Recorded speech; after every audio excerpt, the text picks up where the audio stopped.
ಅದರ ಮ್ಯಾನೇಜರು ಅವರೆಲ್ಲ ಮಾತಾಡೋಕ್ಕೆ ಶುರು ಮಾಡಿದ್ವಿ. ನೀವು ಹೋಗಿ ಕೇಳಿದಾಗ ಅವ್ರು ಕೊಡ್ತಿದ್ರಾ? ಕೆಲವರು ಕೊಡೋರು, ಕೆಲವರು ಕೊಡ್ತಿರ್ಲಿಲ್ಲ, ಕೆಲವರು ಕನ್ವಿನ್ಸ್ ಮಾಡ್ತಿದ್ವಿ. ಆದರೆ ಆ ಟೈಮಲ್ಲಿ ಕೋವಿಡ್ ಟೈಮಲ್ಲಿ ಬಹಳ ದೊಡ್ಡ ವರ ಆಗಿದ್ದೇನು ಅಂತಂದರೆ, ಕೋವಿಡ್ ಟೈಮಲ್ಲಿ ಆ ಕೋವಿಡ್ ಅನ್ನೋದೇ ಜನ ಆಗ ಮನೇಲಿದ್ದರು, ಪ್ರೇಕ್ಷಕರು ಫ್ರೀ ಇದ್ದರು, ಮತ್ತು they wanted something, some good things, some positive things to see. ಏನಾಗಿದೆ ಕೋವಿಡ್ ಟೈಮಲ್ಲಿ ನಿಮಗೆ ಗೊತ್ತಿದೆ, ವಾಹಿನಿಗಳಲ್ಲಿ ಕೋವಿಡ್ ಬರುತ್ತೆ, ಹಿಂಗಾಗ್ತಾ ಇದೆ, ಅಲ್ಲಿ ಸಾಯ್ತಾ ಇದ್ದಾರೆ, ಇಲ್ಲಿ ಹೆಣ ಅವ್ರು ನೋಡೋಕ್ಕಾಗ್ತಿಲ್ಲ, ಈ ಥರ ನೆಗೆಟಿವ್ ಸುದ್ದಿಗಳು ಬರೋವಂಥ ಟೈಮಲ್ಲಿ ಜನಕ್ಕೆ ನಿಜಕ್ಕೂ ಯೂಟ್ಯೂಬ್ಗಳಲ್ಲಿ ಅಥವಾ ಸೋಷಿಯಲ್ ಮೀಡಿಯಾಗಳಲ್ಲಿ ಒಂದು ಪಾಸಿಟಿವ್ ವಿಚಾರ ಬೇಕಿತ್ತು. ನಾವೇನು ಮಾಡಿದ್ವಿ, ಇಂಟರ್ವ್ಯೂಸ್ ತಂದು ಹಾಕಿದ್ವಿ. ರಮೇಶ್ ಭಟ್ ಮಾತಾಡೋಕ್ಕೆ ಶುರು ಮಾಡೋದು, ಶಂಕರ್ನಾಗ್ ಹೆಂಗೆ ವರ್ಕ್ ಮಾಡ್ತಿದ್ರು, ಅಥವಾ ಅರುಂಧತಿ ಮೇಡಮ್ ಶಂಕರ್ನಾಗ್ ಅವರು ಹೇಗೆ ಇಡೀ ರಾತ್ರಿ ನಿದ್ಗೆಟ್ಟು ಒಂದು ಸ್ಕ್ರಿಪ್ಟ್ ಬರೀತಿದ್ರು, ಅಥವಾ ಯಾವುದೋ ಒಂದು ಸೀನ್ನ ಶೂಟ್ ಮಾಡೋಕ್ಕೆ ಹೇಗೆ ನಮ್ಮ ಹತ್ರ ಕ್ರೇನ್ ಇಲ್ಲದೆ ಇದ್ರೂ ಹಗ್ಗ ಕಟ್ಟಿ ಹೇಗೆ ಕ್ಯಾಮ್ರಾಮನ್ ಮೇಲಕ್ಕೆ ಎತ್ತಿದ್ವಿ ಇತ್ಯಾದಿ. ಮಾಸ್ಟರ್ ಮಂಜುನಾಥ್ ಹೇಗೆ ನಾನು ಚಿಕ್ಕ ಹುಡುಗ ಇದ್ದಾಗಲೇ ನನಗೆ ಡೈಲಾಗ್ ನೆನ್ಪಿಟ್ಕೊಳ್ಳೋದು ಹೇಗೆ ಹೇಳ್ಕೊಡ್ತಾಯಿದ್ರು ಶಂಕರ್ನಾಗ್ ಇತ್ಯಾದಿ. ನೋಡಿ ಕುತೂಹಲ ಇದೆಯಲ್ಲ, ಸಿನಿಮಾ ಹಿಂದಿನ ಕಥೆಗಳು ಅದು ಮತ್ತು ಸ್ಟಾರ್ಗಳ ಹಿಂದಿನ ಕಥೆಗಳು ಅವು ವರ್ಕ್ ಆಯ್ತು ನಮ್ಮಲ್ಲಿ. ಸೊ ಆಗ ನೀವು ಅಂದ್ಕೊಂಡ್ರಾ ಹಿರಿಯ ಕಲಾವಿದರ ಇಂಟರ್ವ್ಯೂ ಮಾಡಿದ್ರೆ ಕ್ಲಿಕ್ ಆಗುತ್ತೆ, ವರ್ಕ್ ಆಗುತ್ತೆ ಅಂತ ಅನಿಸ್ತು. ನಾವು ಒಂದು ಬಹಳ ತಿರುವಿನ ಘಟ್ಟ ಯಾವುದು ಅಂದರೆ, ನಾವು ನಮ್ಮ ಸ್ನೇಹಿತರು ಚರ್ಚೆ ಮಾಡಿದಾಗ ಸಿನಿಮಾದವ್ರು ಇಂಟರ್ವ್ಯೂ ಮಾಡಬೇಕು ಅಂದಾಗ ನನಗೆ ಮೊಟ್ಟ ಮೊದಲು ನೆನಪಾಗಿದ್ದೆ ಸಾವಂತ್ ಸರ್. ಸಾವಂತ್ ಅಂತ ಒಬ್ಬರು ಇದ್ದಾರೆ. ಹಾಗಾಗಿ ಅವ್ರು ಯಾರು ಅಂದರೆ, ಈಗ ಸಿನಿಮಾಗಳ ಅಸೋಸಿಯೇಟ್ ಡೈರೆಕ್ಟ್ರು. ಈಗ ಅವ್ರಿಗೊಂದು 65 ವರ್ಷ ಏಜ್ ಆಗಿದೆ. ಗಿರೀಶ್ ಕಾಸರವಳ್ಳಿ ಸರ್ ಸಿನಿಮಾಗಳಿಗೆಲ್ಲ ಅವ್ರು ಅಸೋಸಿಯೇಟು, ಅನೇಕ ಸಿನಿಮಾಗಳಿಗೆ, ದ್ವೀಪ, ಕನಸೆಂಬ ಕುದುರೆ ನೇರಿ ಈ ಸಿನಿಮಾಗಳಿಗೆಲ್ಲ. ಅವರು ಹೆಂಗಿದ್ದಾಗ ಅವ್ರಿಗೊಂದು 20-22 ವರ್ಷ ಇದ್ದಾಗ ಶಂಕರ್ನಾಗ್ ಸರ್ ಮಾಲ್ಗುಡಿ ಡೇಸ್ಗೆ ಕಾಸ್ಟ್ಯೂಮ್ ಅಸ್ಟೆಂಟು. ಮಾಲ್ಗುಡಿ ಡೇಸು ಅದರ ಕಾಸ್ಟ್ಯೂಮ್ ಅಸ್ಟೆಂಟು. ಅದರ ಕಾಸ್ಟ್ಯೂಮ್ ಅವರು ಸುಂದರಶ್ರೀ ಮೇಡಮು, ನಟಿ ಸುಂದರಶ್ರೀ ಅವರು, ಅವ್ರ ಅಸ್ಟೆಂಟ್ ಇವರು. ಚಿಕ್ಕ ಹುಡುಗ ಯಂಗ್ಸ್ಟರ್ ಆಗಿದ್ದಾಗ ಶಂಕರ್ನಾಗ್ ವರ್ಕ್ ಮಾಡ್ತಾ ಇದ್ದ ಪ್ಯಾಟರ್ನ್ ನೋಡಿದ್ರು ಇವರು. ಆ ಸಾವಂತ್ ಅವ್ರು ನನಗೆ ಪರಿಚಯ ಹೇಗೆ ಅಂದರೆ, ನಾನು ನಾವು ಗೆಳೆಯರು ಅಂತ ಒಂದು ಸಿನಿಮಾ ಮಾಡಿದ್ರು, ಮಕ್ಕಳ ಸಿನಿಮಾ. ಅದ್ರಲ್ಲಿ ನಾನೊಂದು ಆ್ಯಕ್ಟ್ ಮಾಡಿದ್ದೆ, ಒಬ್ಬ PT ಮಾಸ್ಟರ್ ರೋಲ್ ಮಾಡಿದ್ದೆ. ಅವಾಗ ಅವ್ರು ಅದಕ್ಕೆ ಅಸೋಸಿಯೇಟ್ ಆ ಸಿನಿಮಾಗೆ. ಆವಾಗ ಊಟ ಟೈಮು, ಟಿಫನ್ ಟೈಮು, ಕೂತಾಗ ನಿಂತಾಗೆಲ್ಲ ಅವ್ರು ಬಂದ್ಬಿಟ್ಟು, ನಾನು ಶಂಕರ್ನಾಗ್ ಹೆಂಗಿದೆ ಗೊತ್ತಾ, ಶಂಕರ್ನಾಗ್ ನಾನು ಹಿಂಗೆಲ್ಲ ಹೇಳೋರು. ನಾನು ಸುಮ್ಮನೆ ಕೂತ್ಕೊಂಡು ಹೌದಾ ಸರ್ ಅಂತ ಕೇಳ್ತಿದ್ವಿ. ಸೊ ಸಿನಿಮಾದವ್ರು ಎಂಟ್ರಿ ಮಾಡಬೇಕು ಅಂದಾಗ ಮಾಲ್ಗುಡಿ ಡೇಸ್ ಕನ್ನಡದಲ್ಲಿ ಬಂತು. ಸೊ ಮಾಲ್ಗುಡಿ ಡೇಸ್ ಟೀಮ್ ಯಾರು ಅಂದಾಗ ನನ್ನ ಫಸ್ಟ್ ನೆನಪಾಗಿದೆ ಸಾವಂತ್ ಅವರು. ಅವ್ರನ್ನ ಕೇಳಿದೆ, ಸರ್ ಇಂಟರ್ವ್ಯೂ ಬರ್ತೀರಾ ಅಂತ. ಬರ್ತೀನಮ್ಮ ಅಂತಂದ್ರೆ ಅವರು. ಮನೆಗೆ ಹೋಗೋಕ್ಕಾಗ್ತಿಲ್ಲ ಅವಾಗೆಲ್ಲ ಕೋವಿಡ್. ಅವರೇ ಒಂದು ನಮ್ಮ ಕ್ಯಾಮ್ರಾಮನ್ ರವಿರಾಜ್ ಅವ್ರದ್ದು ಒಂದು ಚಿಕ್ಕ ರೂಮ್ ಇದೆ, ಅಲ್ಲಿಗೆ ಬಂದರು. ಅವ್ರನ್ನ ಇಂಟರ್ವ್ಯೂ ಮಾಡಿದ್ವಿ. ಬೆಳಗ್ಗೆ 11 ಗಂಟೆಗೆ ಇಂಟರ್ವ್ಯೂ ಮಾಡಿದ್ದೀನಿ.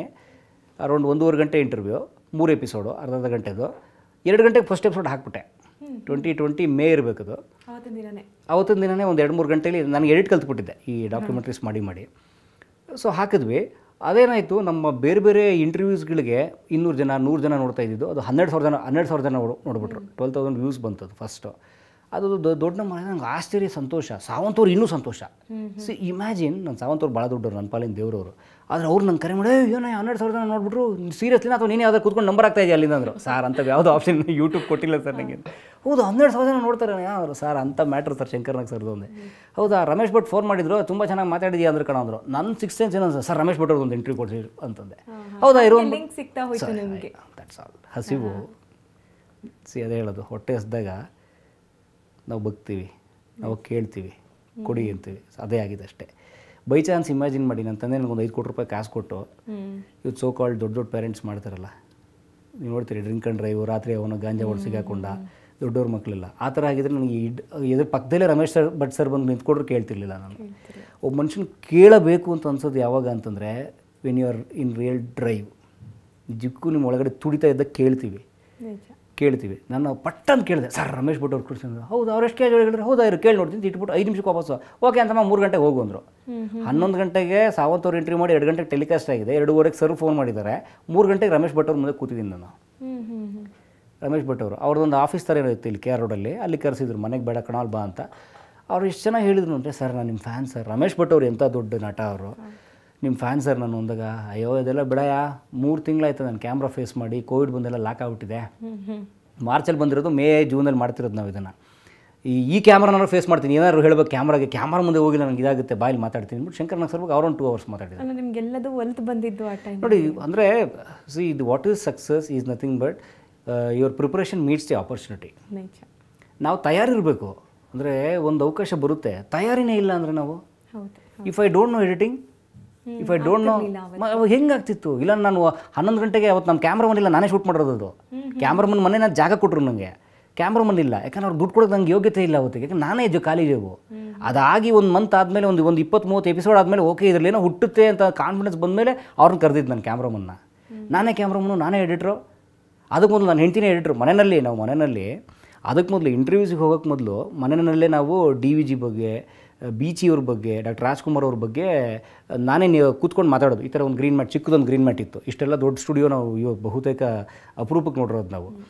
6x6 ಒಂದು ಗ್ರೀನ್ ಮ್ಯಾಟ್ ಒಂದು ಮಾಡಿಸ್ಕೊಂಡಿದ್ದು, ಅದು ಹಿಂದೆ ಕಟ್ಟೋದು, ನೀಟಾಗಿ ಕ್ಲಿಪ್ ಹಾಕಿ ಬಟ್ಟೆ ಕ್ಲಿಪ್ ಹಾಕಿ ಕಟ್ಟೋದು. ಅದನ್ನು ಅಲ್ಲಿ ನನ್ನ ಹೆಂಡ್ತಿನೇ ಕ್ಯಾಮ್ರಾಮನ್ನು, ಅವಳಿಗೊಂದು 15-20 ದಿನದ ಬಾಣಂತಿ ಅವಳು ಕ್ಯಾಮ್ರಾಮನ್ನು. ಅವಳು ಕ್ಯಾಮ್ರನ್ನ ಜಸ್ಟ್ ಆಟೋ ಗಿಟ್ಟು ಆನ್ ಮಾಡೋದು, ಅವಳು ನೋಡ್ಕೋತಾ ಇರೋದು ಆನ್ ಆಫ್ ಆಗಬಾರ್ದು ಅಂತ. ಅವಳೇ ಹಿಂದಿನ ದಿನ ನೋಟ್ಸ್ ಎಲ್ಲ ಮಾಡೋರು DVG ಬಗ್ಗೆ, ಬೀಚಿ ಬಗ್ಗೆ ಎಲ್ಲ. ಅದು ನಾನು ತುಂಬ ಆಕರ್ಷಕವಾಗಿ ಹೇಳೋದು. ಅದು ನಾನೇ ಕೂತ್ಕೊಂಡು ಎಡಿಟ್ ಮಾಡಿ ಕೆಲವು ಅದು ಇದು ಫುಟೇಜ್ ಹಾಕಿ ಡಾಕ್ಯುಮೆಂಟ್ರಿ ಥರ ಹಾಕೋದು, ಅದನ್ನೊಂದಷ್ಟು ಜನ ನೋಡೋದು ಇತ್ಯಾದಿ ಮಾಡ್ತಿದ್ದೆ ಇಂಟರ್ವ್ಯೂಸಿಗೆ ಮುಂಚೆ, ಕೋವಿಡ್ ಟೈಮಲ್ಲಿ, ಮಾರ್ಚ್ ಟೈಮಲ್ಲಿ.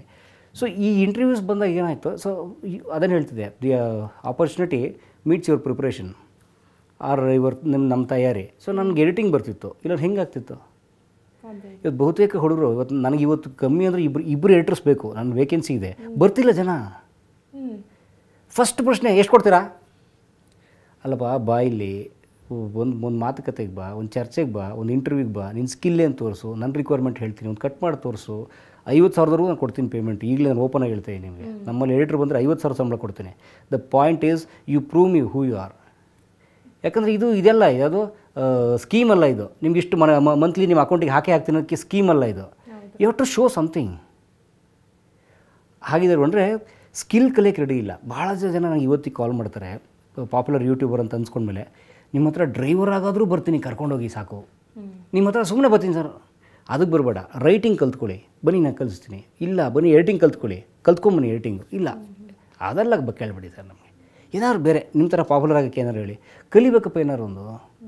ನಾನು ಅಹಂಕಾರವಾಗಿ ಹೇಳ್ತೀನಿ, ಹೆಂಗೆ ಸಿಗುತ್ತೆ? ಇಷ್ಟೆಲ್ಲ ಕಷ್ಟಪಟ್ಟು ಕೊನೆಗೆ ಈ ಹಂತ ತಲುಪಿದ್ದೀರಾ.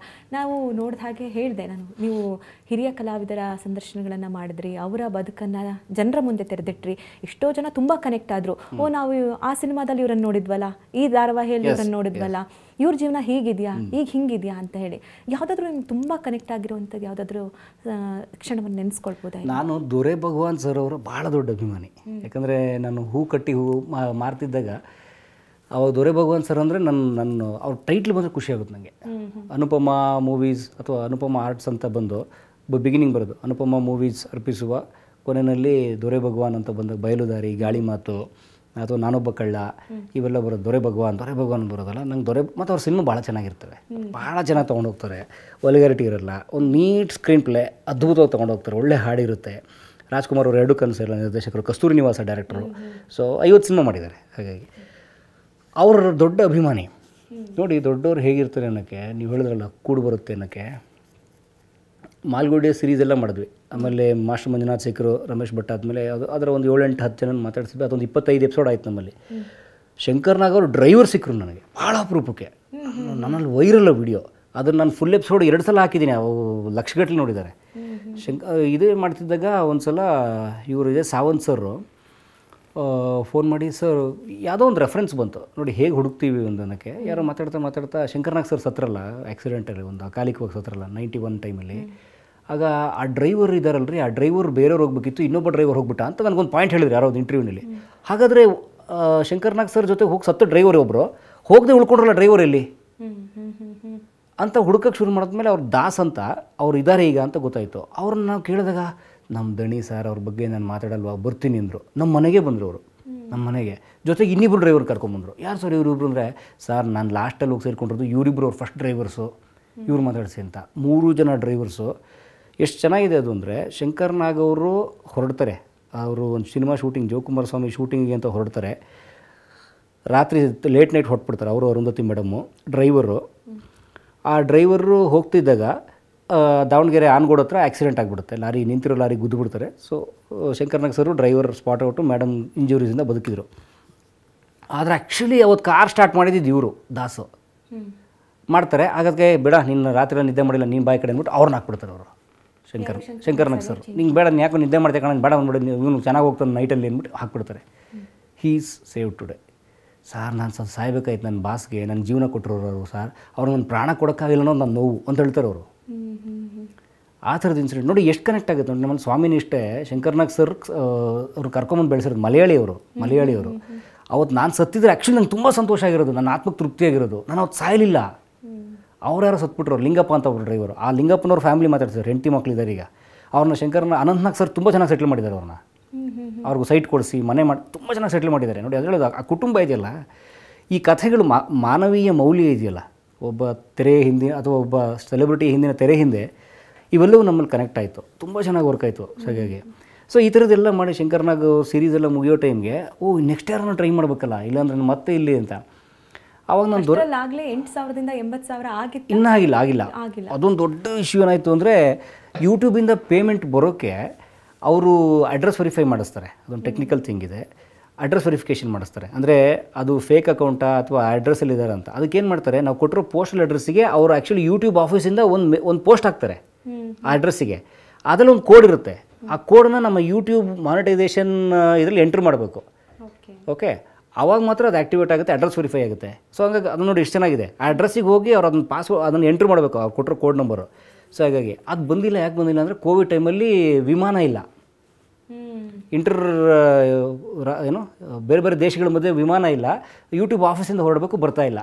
ನಾನು ಇಲ್ಲಿ ದಿನ ನನ್ನ ಸ್ನೇಹಿತ ಫೋನ್ ಮಾಡಿ ಹೇಳ್ತಾ ಇದ್ದಾರೆ, ಪರಮ್ ಇವತ್ತು 8,000ದಿಂದ 13,000 ಆಯಿತು, ಕಂಗ್ರಾಟ್ಸ್ ಅಂತ. 13,000 ಆಯಿತು ಕೊಡಿ ಅಂತ. ಇರೀ ಪಾಸ್ವರ್ಡ್ ಬರಬೇಕು ಅಂತ. ಅವರು 13,000ದಿಂದ 18,000 ಆಯಿತು, 20,000 ಆಯಿತು, 30,000 ಆಯಿತು ಅಂತ. ಈಗ ಪ್ರೊಸೀಜರ್ ಅದೇ ಥರನೇ ಇದೆ. ಬಹುಶಃ ಹಾಗೆ ಇರಬಹುದು. ಅಡ್ರೆಸ್ ವೆರಿಫೈ ಅಂತ ಮಾಡ್ತಿದ್ದಾರೆ ಅನಿಸುತ್ತೆ. ಕ್ಷಮೆ ಕೊಡ್ತೀನಿ. ಮೊನ್ನೆ ಯಾರೋ ನನಗೆ ಆ್ಯಕ್ಚುಲಿ ಯೂಟ್ಯೂಬ್ ಮಾನಿಟೈಸೇಷನ್ ಹೆಂಗೆ ಆನ್ ಮಾಡೋದು ಅಂದರು. ನಂಗೆ ಗೊತ್ತಿಲ್ಲ ಅದು, ಯಾಕಂದ್ರೆ ನನ್ನ ಸ್ನೇಹಿತ ಮಾಡಿಕೊಟ್ರದು ನನಗೇನೆ. ಹಾಗಾಗಿ ನೋಡಿ, ಆ ಟೆಕ್ನಿಕಲ್ ಥಿಂಗ್ ನಾನು ನೋಡೇ ಇಲ್ಲ, ಅವ್ರು ಮಾಡಿದ್ರು ಅದನ್ನು. ಸೊ ಹಾಗಾಗಿ ಆಮೇಲೆ ಹೀಗಾಗ್ತಿತ್ತು. ಒಂದು 40,000ವರೆಗೆ ದುಡ್ಡು ಬಂತು. ಸಾರ್ ಕೊಡಿ, ನಾನೊಂದು 3 ತಿಂಗಳು ಬಾಡಿಗೆ ಕಟ್ಟಿಲ್ಲ, ನಾನು ಹೆಂಡತಿ ಆ ಟೈಮಲ್ಲಿ ಊರಲ್ಲಿದ್ದಾಳೆ. ಹಾಗಾಗಿ ಸಾರ್ ಹೆಂಗಾರ 40,000 ಕೊಡಿ ಅಂತ. ನಾನು ನನ್ನ ಪಾಕೆಟಲ್ಲಿ ಕೊಡ್ತೀನಿ, ಬೇಕಾದ್ರೆ ಅದು ಮಾತ್ರ ಮಾಡಬೇಡಿ, ನಾನು ಸಾಲ ಮಾಡಲ್ಲ ಲೈಫಲ್ಲಿ, ಯಾರೂ ಕೊಡಬೇಡಿ, ವಿಶ್ವಾಸ ಹಾಳಾಗುತ್ತೆ, ಬರಲಿ ಅದು ಅಂತ. ನಾನು ಅವ್ರು ಕಳಿಸಿದ್ದಾರೆ ಅಂತ ಇಮೇಲ್ ಬರ್ತಾಯಿದೆ, ಕಳಿಸಿದ್ದೀವಿ ಶಿಪ್ಡಿ ಅವರ ಅದೇನೋ ಪಾಸ್ವರ್ಡ್ ಅಂತ, ಎಲ್ಲೋ ಸ್ಟ್ರಕ್ ಆಗಿದೆ, ಬರ್ತಾಯಿಲ್ಲ. ನಾನು ನಮ್ಮ ಏರಿಯಾ ಬನಶಂಕರಿ ಪೋಸ್ಟ್ ಆಫೀಸಿಗೆ ಹೋಗಿ ಪೋಸ್ಟ್ ಮನ್ ಯಾರು ನಮ್ಮ ಏರಿಯಾಗೆ ಬರೋರು ಹುಡುಕಿ ಅವ್ರ ನಂಬರ್ ತೊಗೊಂಡು, ಅಣ್ಣ ಅದು ಬಂದರೆ ಕೊಡೋಣ, ನನ್ನ ಜೀವನ ಅಣ್ಣ, ಹಂಗಣ್ಣ ಹಿಂಗಂತ ಕನ್ವಿನ್ಸ್ ಮಾಡೋದು. ಕೊಡ್ತೀನಿ, ನಾಳೆ ಕೊಡ್ತೀನಿ ಅಂತ ಒಂದಿನ ಅವ್ರು ಫೋನ್ ಮಾಡಿಬಿಟ್ರು ಬೆಳಗ್ಗೆ 8 ಗಂಟೆಗೆ. ಅವ್ರ ಫೋನ್ ಬಂದಾಗ ಗೊತ್ತಾಯ್ತು, ಬಂದಿದೆ, ಯಾಕಂದರೆ ಕಾಲ್ ಮಾಡ್ತಾವ್ರೆ ಅಂತ. ಅದು ಸಿಕ್ಕಾಗ ನನಗೆ ಲಾಟ್ರಿ ಹೊಡೆದ ಸಂತೋಷ ಆಗಿತ್ತು. ಅದು ಕೈಗೆ ಬಂದಾಗ ತಂದು ಇಮಿಡಿಯೇಟ್ ಅಪ್ ಮಾಡಿ, ಮೊದಲು ಪೇಮೆಂಟ್ ಒಂದು 60,000 ಬಂದಿತ್ತು ನನಗೆ. 60,000 ಬಂದಾಗ I was in to tears. ನಂಗೆ ಭಾಳ ಸಂತೋಷ ಆಗ್ಬಿಟ್ಟಿತ್ತು. ಯಾಕಂದರೆ ತುಂಬ ದೊಡ್ಡ ಹಣ ಅದು ನನಗೆ, ತುಂಬ ದೊಡ್ಡ ಆರ್ಥಿಕ ಚೈತನ್ಯ ಇದ್ದ. ಸಾಲ ಮಾಡಿರಲಿಲ್ಲ, ಬಟ್ ಕೊಡುವ ಡ್ಯೂಸ್ ಇತ್ತು, ಅದನ್ನೆಲ್ಲ ಕೊಡಬೇಕಿತ್ತು. ಆದರೆ ಆವಾಗಿಂದ ನಮ್ಮ ಸ್ನೇಹಿತ ಹೇಳಿದೆ, ಇಲ್ಲ ನಿಮ್ಗೆ ಇನ್ಮೇಲೆ ಆಗುತ್ತೆ, ನಿಮ್ಮ ಶ್ರಮಕ್ಕೆ, ನಿಮಗಿರುವ ಎನರ್ಜಿಗೆ, ನಿಮಗಿರುವ ವರ್ಕ್ ಮೈಂಡ್ಗೆ ಇನ್ನಿಲ್ಲಲ್ಲ, ಇದು ಬರುತ್ತೆ ನಿಮಗೆ ಮಾಡಿ. ಬಟ್ ನಿಲ್ತಿರೋ ಸಮಸ್ಯೆ ಆಗುತ್ತೆ, ನಿಲ್ಲಿಸ್ಬೇಡಿ ಇದನ್ನು, ಈ ವೀಲ್ ನಿಲ್ಲಿಸ್ಬೇಡಿ, ಇದನ್ನು ತಿರುಗಿಸಿ ಇದನ್ನ ಅಂತ.